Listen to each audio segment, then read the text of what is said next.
কালকের জামাটা হালকা একটু ভেজা ছিল, সেই কারণে সকালে আগে বাইরে দিয়ে দিলাম। ঘর ঝাড় দেওয়ার পর রান্নাঘরটাও ঝাড় দিয়ে নিলাম, আর যে নোংরাটা ছিল ওটা প্লাস্টিকের মধ্যে তুলে নিয়েছি। এরপর ব্রাশ করব, তবে তার আগেই ওর সাথে কি নিয়ে যেন একটু ঝামেলা হয়েছে, সেই কারণে বাইরে এসে গজগজ করছি।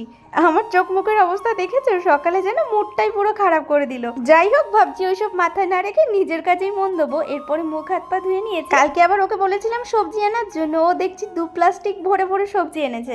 তবে এত সবজি যে কি করব সেটাই ভাবছিলাম, তো এই পেপারের উপরেই সব সবজিগুলো ঢেলে রাখছি। এই সবজিগুলোর মধ্যে ছিল উচ্ছে, পটল, ভেন্ডি, আর ওই যে শশার মতন ছোট ছোট যে সবজিগুলো আছে না, ওগুলো। একবারে এত সবজি আনলে বেশিরভাগটাই তো নষ্ট হয়ে যায়। কালকে 2 পিস মাছ আবার তুলে রেখেছিলাম, এদিকে রান্নাঘরে এসে দেখছি মশাই আবার সকালের খাবারটা নিজেই বানাচ্ছে। যাই হোক, ওনার খাওয়া হয়ে যাওয়ার পর আমি খাবার নিয়ে বসেছি, আর এই তরকারিটা রাতে ছিল, ভালো ছিল না, তবে আর কিছু বলতেও পারিনি। শুধুমাত্র সস দিয়ে রুটিটা খেয়েছি। এরপরে কিছু জামা কাপড় ছিল, সেগুলো সব ভিজিয়ে নিয়ে ভেজানোর পর সঙ্গে সঙ্গেই কেচে দিলাম, কারণ এখন আবার দেখছি জল এসেছে। এই জলের কোনো ঠিক ঠিকানা নেই, নাকি একদিন পর পর দেয়, তবে মাঝে মধ্যে দেখি জল আসলে সেদিনকে সারাদিনই থাকে।